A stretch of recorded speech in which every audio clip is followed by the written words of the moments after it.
पाकिस्तान की इंटेलिजेंस कहां पे है, पाकिस्तान का जो सिक्योरिटी का निजाम है वो कहां पे है। कोयटा से बाहर निकलते ही लोग गैर महफूज हो जाते हैं। कोयटा एक ऐसा बंद इलाका है जहां पे लोगों को महफूज रखने की कोशिश की गई है। कोयटा से बाहर निकलते ही लोग गैर महफूज हो जाते हैं, कत्लेआम शुरू हो जाता है। शाम के बाद कोई ट्रेवल नहीं कर सकता पूरे बलूचिस्तान में। अक्सर इलाके और बड़ी शाहराएं वो नो गो एरियाज बने हुए हैं। तो क्या मारंग बलोच को अंदर डालने से अमन आ गया? वो एक सियासी आवाज है। ऐसी आवाजों को इस्तेमाल किया जाता है मामलात को ठीक करने के लिए। जिन्हें लोग सुनते हैं, जिनकी बात लोग सुनते हैं, ऐसे लोगों को अंगेज किया जाता है कि बैठो बात करते हैं, आपकी जो शिकायत है वो भी सुनते हैं। बहुत सारे नौजवानों को लापता किया गया। सैकड़ों नौजवान गुज़िश्ता चंद अरसे में, कुछ अरसे में लापता हो गए बलूचिस्तान से। वो उनके लापता होने के बाद फिर दहशतगर्दी खत्म होनी चाहिए थी ना, फिर क्यों नहीं खत्म हो रही? तो पाकिस्तान की रियासत को यह समझना पड़ेगा कि उनकी स्ट्रेटेजी ठीक नहीं है, वो सही हिकमत अमली से नहीं लड़ रहे।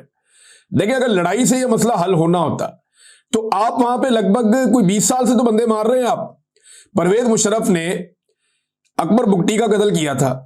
अकबर बुगटी के कत्ल से लेकर अब तक 10,000 से ज्यादा बंदे शहीद हो गए बलूचिस्तान में।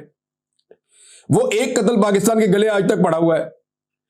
तो एक के बाद एक कत्ल किया जाता है, एक के बाद एक जुल्म किया जाता है, और दहशतगर्दी खत्म होने का नाम नहीं ले रही।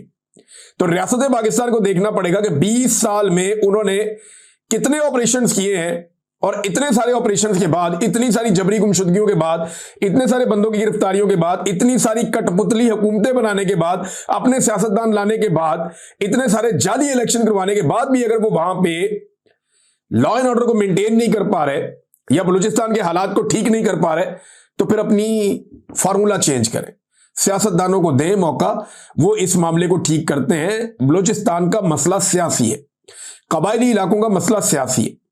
जब सियासी अंदाज में इमरान खान ने 25वीं आईनी तरमीम के जरिए मसला हल कर दिया था कबायली इलाकों का, और फाटा को जम कर दिया था खैबर पख्तूनख्वा में, तो फिर उनका फंड देते ना, उनके पैसे उनको जारी करते, उनका पैसा उन्हें मिलता, वो तरक्की करते, हालात बेहतर होते उस इलाके के, वो लोग खुशहाल हो जाते, कुछ तालीम बनती वहां पे, कोई हेल्थ बनती वहां पे, कुछ लोगों को नौकरियां मिलती, कोई रोजगार मिलते, कुछ लोग कारोबार करते, कुछ किसानों को सपोर्ट मिलती, तो शायद हालात बेहतर होते।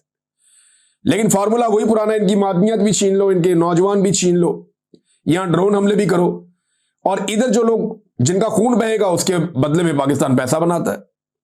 ये हमारी पुरानी सोच है। इस सोच के साथ अमन नहीं आएगा, हमें ये देखना पड़ेगा।